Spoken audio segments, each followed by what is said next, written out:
நடிகர் திலகம் சிவாஜி கணேசன் அவர்களின் வெற்றி திரைப்படங்களின் வரிசையில் திருவருட்செல்வர் திரைப்படம் 1967ஆம் ஆண்டு வெளிவந்த தமிழ் திரைப்படமாகும்.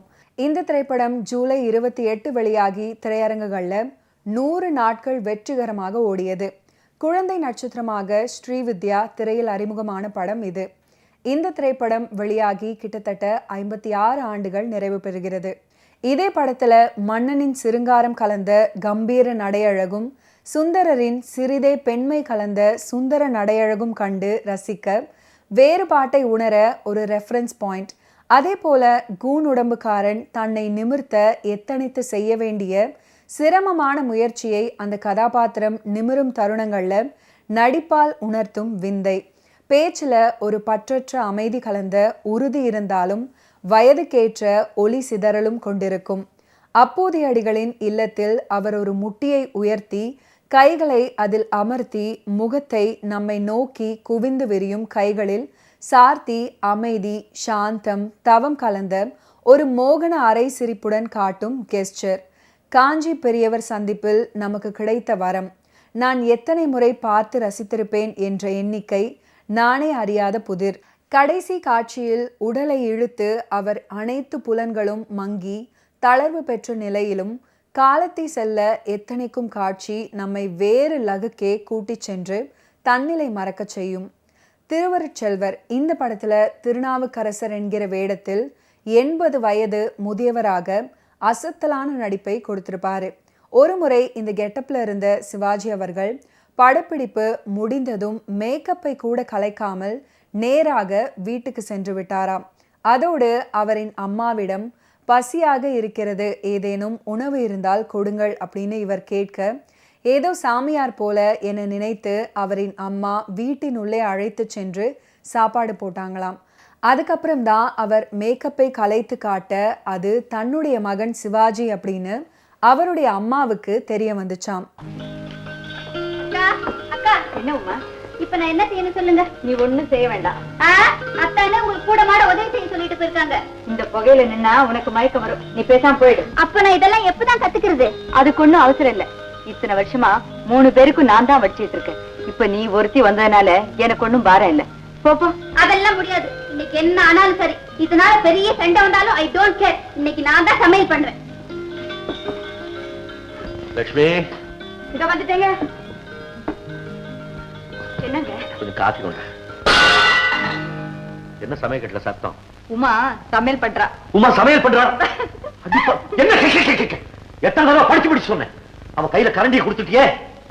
கத்தி முடிச்சிட்டீங்களா? நான் ஒண்ணும் சொல்லல. அவளாதான் பண்றா. அவ எப்படி சொல்லுவா?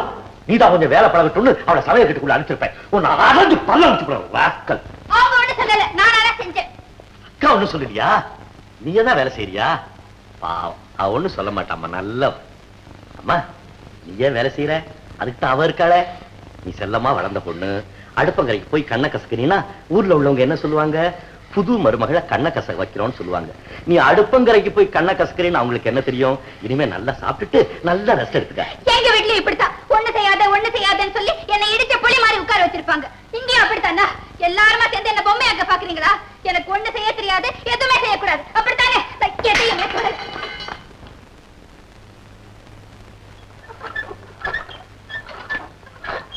உமா சாப்பிடுவாமா?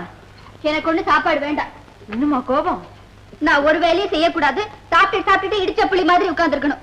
எனக்கு ஒண்ணு சாப்பாடு வேண்டாம். உமா, அது சமையல் பண்றது என்னமா பெரிய காரியமா? இதுக்கு போய் கோச்சுக்கிறியே. அது அவ சமையல் பண்ணாதான் எனக்கு பிடிக்கும். அது நீங்க 2 பேரும் சண்டை போட்டுக்காம இருக்க நான் ஒரு வழி சொல்றேன். இந்த ரவுடி பையனை சமாளிக்கிறதுக்கு தான் அவளால முடியல. அதனால இனிமே நீ இவரை பாத்துக்க, சமையல் வேலையை அவ பாத்துக்கிட்டோம். எப்படி? ஆமாமா, நானும் அதைத்தான் சொல்ல வந்தேன். அப்படியாக்கா? அப்படித்தான். அப்படின்னா ஒரு கண்டிஷன். என்ன? உங்க சமையல் வேலையில நான் தலையிட மாட்டேன். அதே மாதிரி நான் குழந்தை வளர்க்கறதுல நீங்க தலையிடக்கூடாது. அப்படி ஆகட்டும். இனிமே உன் குழந்தை எடுத்துக்க.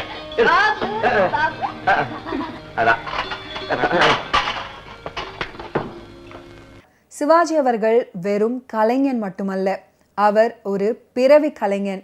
ஒரு நாள் வடபழனி கமலா திரையரங்க உரிமையாளர் VN சிதம்பரத்துடன் பேசிக் கொண்டிருந்தேன். அவர் எனக்கு நெருங்கிய நண்பர். சிவாஜி அவர்கள் உள்ளிட்ட திரைப்பிரபலங்கள் பலருடன் அவர் நெருக்கமாக இருந்ததால சினிமா பற்றி அவரிடம் அதிகம் உரையாடுவேன். அவர் மதுரை மீனாட்சி அம்மன் கோவில் தர்க்கராகவும் 8 வருடங்கள் இருந்திருக்காரு. அன்று பேசிக்கொண்டிருக்கையில் திருவருட்செல்வர் படம் பற்றிய ஒரு தகவலை வடபழனி கமலா திரையரங்க உரிமையாளர் VN சிதம்பரம் கூறினார். மதுரை மீனாட்சி அம்மன் கோவில் தர்க்கராக இருந்த காரணத்தினால் காஞ்சி பெரியவருக்கும் இவருக்கும் இடையே நல்ல பழக்கம் இருந்துச்சு.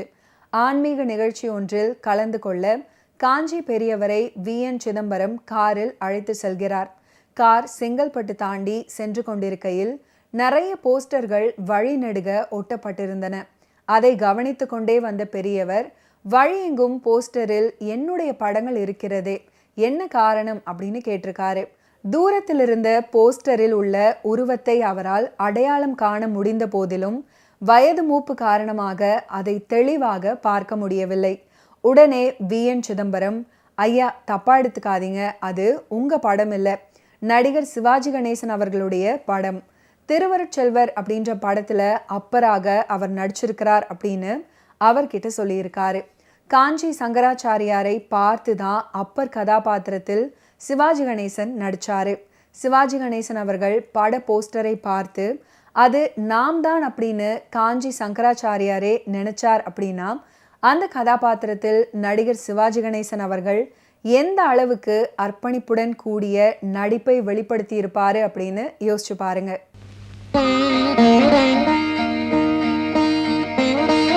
எல்லாரும் எங்க ஒரு தெருக்கூத்து நடிகர்கள் மாதிரியே இருக்காங்க. ஐயோ ஆஹா, இந்திராணி மேனகா, காலதாமதத்திற்கு காரணம்? அவனிடம் உனக்கு என்ன பார்வை? எவ்வளவு நாளையா உன் மூஞ்சிய பாத்துக்கிட்டு இருக்கிறது? அந்த அம்மாவுக்கு சலிச்சு போச்சான், அதனால தான் புது முகத்தை பாக்குறான். மறுபடி பதர்னு சொன்ன 32 பறந்து போயிடும், ஜாக்கிரதை. இவனை யார் உள்ளே அனுமதித்தது? என்னை யார் உள்ளே அனுமதிப்பது? கள்ளத்தனமாக வந்தானா? கள்ளத்தனமாக வருவதற்கு நான் என்ன தேவேந்திரனா? ஒன்ஸ் அபான் எ டைம் இந்த பெரிய மனுஷன் என்ன செஞ்சான் தெரியுமா? அகலிகேன்னு ஒரு ரிஷி பத்தினி, பியூட்டி குவீன், அந்த அம்மாவை ரேப் பண்ணணும்னு ரொம்ப நாளா ட்ரை பண்ணான். பேட்டா முடியல. ஒரு நாள் நடு ராத்திரில கோழி மாதிரி இந்த ஆள் கூவன். ஐயா பாவம், பொழுது விடிஞ்சு போச்சாங்காட்டின்னு அந்த ரிஷி எழுந்திருச்சு ஆற்றுக்கு குளிக்க போயிட்டார். உடனே இந்த ஆளு ரிஷி மாதிரி மேக்கப் போட்டுக்கிட்டு வீட்டுக்குள்ள நுழைஞ்சு அந்த அகலிகைய கெடுத்து குட்டிச்சோறு பண்ணிட்டான். ஐயா பாவம், இந்த பெரிய மனுஷன் பண்ண தப்பு. அந்த அம்மா கல்லா போயிட்டா. உங்களுடைய சீப் மென்டாலிட்டிக்கு ஒரு சாதாரண முனிசிபாலிட்டி சேர் கூட கொடுக்க கூடாது. உனக்கு ஒரு சிம்மாசனம், தலையில ஒரு கிரீடம், கையில ஒரு வெள்ளி ரம்பம் மோர. என் யோகியதை பற்றி பேச உனக்கு என்ன அருகதை? உன் கதை இன்னும் முடியல நைனா, பின்னால வருது திக்னஸ். என்னதான் ராட்சசனா இருந்தாலும் இரணியம் உன் தம்பி தானே. நீ ஃபர்ஸ்ட் வயசு, அவன் செகண்ட் வயசு. அப்படி இருந்தும் கூட அவன் பொண்டாட்டி லீலாவதி பிரெக்னண்டா இருக்கும் போதே அந்த அம்மாவை நீ கனெக்ட் பண்ண பாத்தியே. அதனால தான் அவன் உன்னை உதயோதன்னு வச்சான். சும்மா இருப்பாட்டி. இவ அற்பத்தனத்துக்கு போய் காமதேனு, கற்பக விருட்சம், வஜ்ராயுதம், சுண்ணாம்பு படிச்ச ஒரு ஆணை எல்லாத்தையும் பிரசன்ட் பண்ணிருக்காங்க. எங்க ஊராண்டா உன்ன மாதிரி பொம்பளை பொறுக்கி பசங்களை என்ன தெரியுமா செய்வாங்க? பேட்டா உள்ள தள்ளி முட்டிக்கு தட்டிடுவாங்க. ஓஹோ, இங்க எல்லா பையனும் ஓ மாதிரி தான் போல இருக்கு, அதனால தான் உன்னை சும்மா விட்டு வச்சிருக்காங்களோ. என்னமோ கொஞ்ச நாள் லேட்டா வந்ததுக்காக தையா தக்கான்னு குதிக்கிறிய. முன்ன ஒரு சமயம் விஸ்வாமித்திரரை லெவல் பண்றதுக்கு மேனகா பாட்டிக்கு லாங் லீவ் கொடுத்து தள்ளி விட்டு இல்ல. எவனாவது உன்னை விட பெரிய மனுஷன் ஆகிறான்னு தெரிஞ்சா போதும் அவனுக்கு பட்லியை தட்டி விட்டு லெவல் பண்ணிடுறது. இனிமே உனக்கு எதுக்காக தேவேந்திரங்க பட்டம்? நாளையில இந்த ஐயாவை பார்த்து மாமா மாமா மாமா பேசுகிறார். அமைச்சராக இருக்கிறவர்களே, உடனே சாப்பிட விடுங்கள். செத்தவனுக்கு சாபம் விட்டால் மறுபடியும் சாகவா போகிறான்? அவன் நரக பிரஜை. என் நேரம் சரியில்லை, நேராக இங்கு வந்து விட்டான். நேரம் சரியில்லை என்றால் அவன் சொன்னதெல்லாம் நிஜம்தானா? இந்திராணி, அம்மா இந்திராணி, கண்ட பொண்களை எல்லாம் ஒரே அமுத்தாமத்துன்னு நினைக்கிறாரே ஹஸ்பண்ட், அந்த பாபத்துக்கு சாபம் தான் உடம்பு பூரா 1000 இது கண்ணு. இந்த சபைக்கு இந்திரனே தொடங்கும்.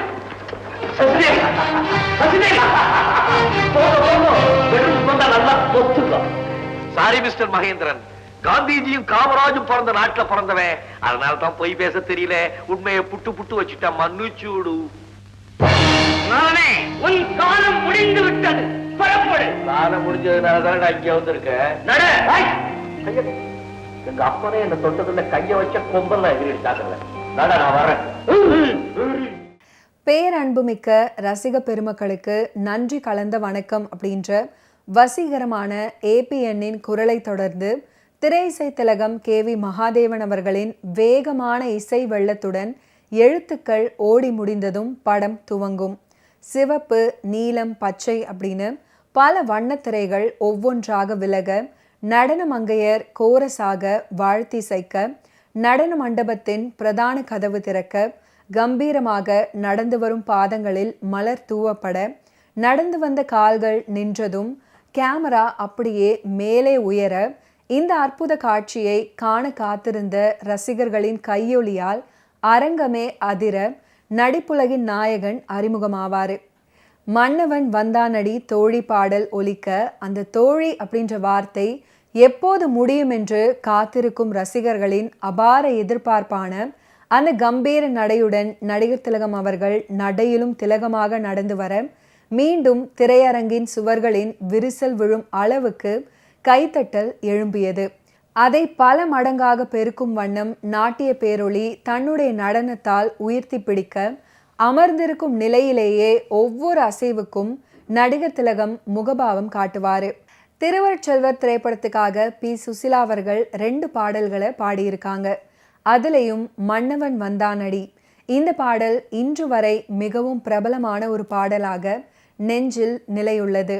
பாடல் ரெக்கார்டிங் சமயத்தில் நடிகர் சிவாஜி அவர்கள் வந்து P. சுசிலா அருகில் வந்து உட்கார பாட முடியாமல் திணறிய சுசிலா அவர்கள் பல டேக்குகளை வாங்கியிருக்காங்க.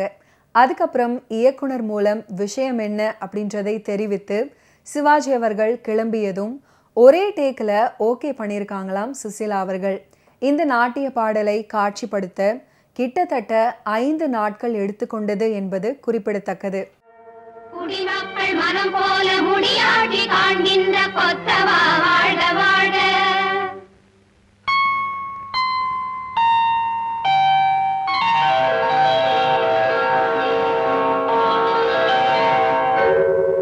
நின் கொடி வாழ, படை வாழ்க, குடி வாழ்க, குலம் வாழ்க, நலமு பல்லாண்டு வாழ்க.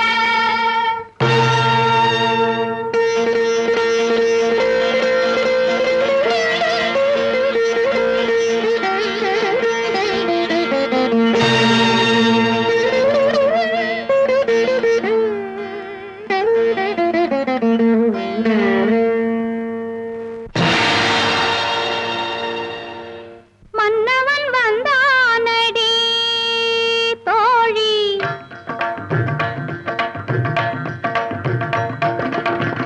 மன்னவன் வந்தானடி தோழி, மஞ்சத்திலே இருந்து நெஞ்சத்திலே அமர்ந்த மன்னவன் வந்தானடி தோழி, மஞ்சத்திலே இருந்து நெஞ்சத்திலே அமர்ந்த மன்னவன் வந்தானடி. மாயவனோ தூயவனோ நாயகனோ நான் அறியேன், மாயவனோ தூயவனோ நாயகனோ நான் அறியேன், மன்னவன் வந்தானடி தோழி.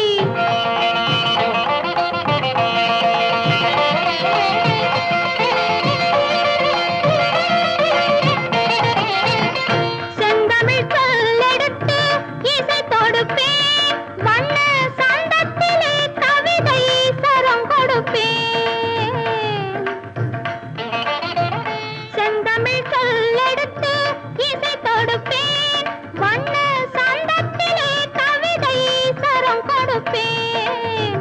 3 தமிழ் மாலை சூட்டிடுவேன், 3 தமிழ் மாலை சூட்டிடுவேன். இனி முப்பொழுதும் கற்பனையில் அற்புதமாய் வாழ்ந்திருக்கும் மன்னவன் வந்தானடி. எனக்கு காஞ்சி பரமாச்சாரியால் மீது மதிப்பும் பக்தியும் உண்டு. அதற்கு ஒரு காரணம் உண்டு. அது ஒரு முக்கியமான சம்பவம். ஒரு நாள் காஞ்சி முனிவர் பரமாச்சாரியார் அவர்கள் என்னை கூப்பிட்டு அனுப்பியதாக சங்கர மடத்திலிருந்து செய்தி வந்தது. அவர் மயிலாப்பூர்ல இருக்க ஒரு மடத்துல தங்கியிருந்தாரு. அந்த மடம் கற்பகாம்பாள் கல்யாண மண்டபத்திற்கு பக்கத்துல தான் இருக்கிறது அப்படின்னு நினைக்கிறேன். சிவாஜி அவர்கள் அவருடைய தாயார், தந்தையார், மனைவி அப்படின்னு 4 பேரும் போயிருக்காங்க. காஞ்சி முனிவர் மக்களுக்கு உபன்யாசம் செய்து கொண்டிருந்தாரு. அப்போது திடீரென லைட் எல்லாம் அணைந்து விட்டது. அவர் கையில் ஒரு சிறிய குத்துவிளக்கை எடுத்துக்கொண்டு மெதுவாக பார்த்து கொண்டே வந்தாரு.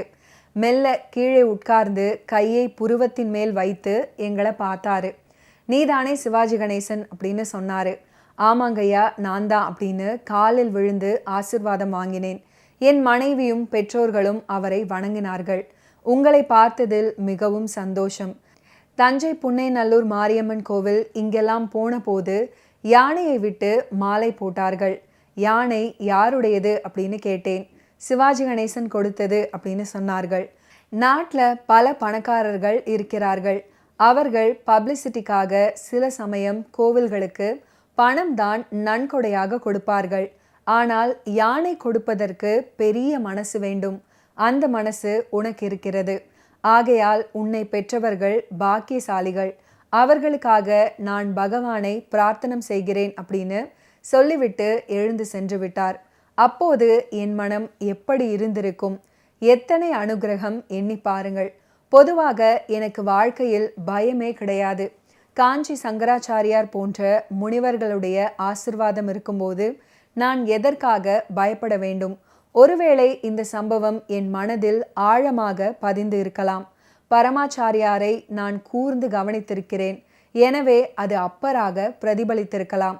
இதுபோல என் வாழ்க்கையில் பல்வேறு கட்டங்களில் பல்வேறு மகான்களையும் ஆன்மீக புருஷர்களையும் சந்தித்து அருளாசி பெற்று இருக்கிறேன். இதுபோல சுயசரிதையில் சிவாஜி கணேசன் அவர்கள் குறிப்பிட்டிருக்காரு. சாகும் முன் உனக்கு குழந்தையை பார்க்க வேண்டும் என்று தோன்றுகிறதல்லவா?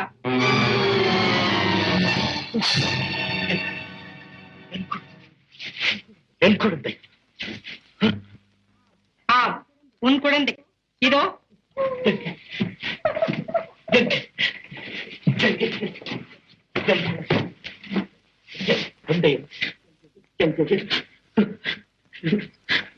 மகனே, மகனே, நீ பிறந்த போது நான் உன்னை பார்க்க வரவில்லையடா. உன்னை பெற்ற தந்தையைக்கான நீயும் சிறைப்பட்டு இங்கு வந்தாயோ? என்ன பேரு பெற்றாயடா என் செல்வமே, என்ன பேரு பெற்றாய? போதும், எடுத்துக்கொள். மகனே, மகனே, நீ எப்போதாவது உன் தாயை சந்திக்க நேர்ந்தால் அப்பாவின் பாழடைந்த முகத்தை பார்த்தேன் அம்மா. அவர் இறுதி மூச்சு வரை உன் நினைவாகவே இருந்தார் தாயே என்று கூறு. உன் தாய் என்னை மணந்ததிலிருந்து மாளா துன்பங்களுக்கு ஆளானார். செல்வத்திலே பிறந்த செல்வி என் இன்பத்திற்காக சொத்து, சுகம், வீடு, வாசல், உற்றோர், பெற்றோர் எல்லாவற்றையும் துறந்தார். என்னை மாய வலையிலிருந்து மீட்பதற்காக பெருநிதியான உன்னை கூட ஒரு கணிகையிடம் ஈடாக வைக்கவும் துணிந்தார். கட்டி காத்த கணவனின் மரண செய்தி கேட்டதும் உன் தாய் துடிப்பாள். மண்ணில் இனியும் நமக்கு வாழ்வுண்டோ என்று கதறுவாள். அப்போது நீ அவளுக்கு ஆறுதல் கூறி உனக்காக வேணும் அவளை உயிரோடு வாழச் சொல்லலாம். மகனே, என் கணவர் கொலைகாரரா என்று மனம் குமரி உன் தாய் உன்னிடம் கேட்டார். இதை ஞாபகப்படுத்த மனைவியை தவிர மற்றொருத்திய மனதாலும் தீண்டேன் என்று உன் தாயிடம் சத்தியம் செய்திருக்கிறேன். ஆமா, நான் ஒரு சத்தியம் செய்திருக்கிறேன். அந்த சத்தியத்தை ஞாபகப்படுத்தி அதை காப்பாற்றுவதற்காகவே தந்தை உயிர் விட்டார் என்று சொல்லலாம். மகனே, தந்தை உயிர் விட்டார் என்று சொல். கொண்டு போ. மகனே, மகனே, மகனே, உன் மனைவி மீதும் மகன் மீதும் உனக்கு அத்தனை பாசம் இல்லையா? நான் வாழ நினைத்ததே அவர்களுக்காகத்தான் தாயே. நீ மடிந்த பிறகும் அவர்கள் வாழ வேண்டும் என்று விரும்புகிறாய் அல்லவா? உன் விருப்பம் நிறைவேறும். நீ ஒரு நிபந்தனைக்கு கட்டுப்படுவாயானா? என்ன தாய், சொல்லுங்கள். நான் உன் கண்களை குருடாக்கியது, மன்னரை கொல்லும்படி தூண்டியது மற்றும் நமக்குள் நடந்த எதையும் நீ எவரிடமும் வெளியிடக்கூடாது. மனதில் பதிந்த ரகசியத்தோடு நீ மடிந்து விட வேண்டும். நிபந்தனையின்படி நடக்க தவறினால் உனக்கு நேரப்போகும் கதியே உன் மனைவிக்கும் குழந்தைக்கும் நேரும். ஐயோ தாயே, தாயே, என் கதி அவர்களுக்கு ஏற்பட வேண்டும். நான் இறந்த பிறகு என் குழந்தையை என் மனைவியிடம் கொடுத்து அவர்களை பத்திரமாக உறையூருக்கு அனுப்பி வைத்து விடுங்கள். ஓகே வியூவர்ஸ், இன்னைக்கு நிகழ்ச்சியில் நடிகர் திலகம் சிவாஜி கணேசன் அவர்களுடைய ஃபிலிம் கெரியரில் நடந்த பல இன்ட்ரெஸ்டிங்கான விஷயங்களை நீங்கள் பார்த்து தெரிஞ்சிருப்பீங்க. மீண்டும் அடுத்தடுத்த எபிசோட்ஸ்ல சந்திப்போம். நன்றி, வணக்கம்.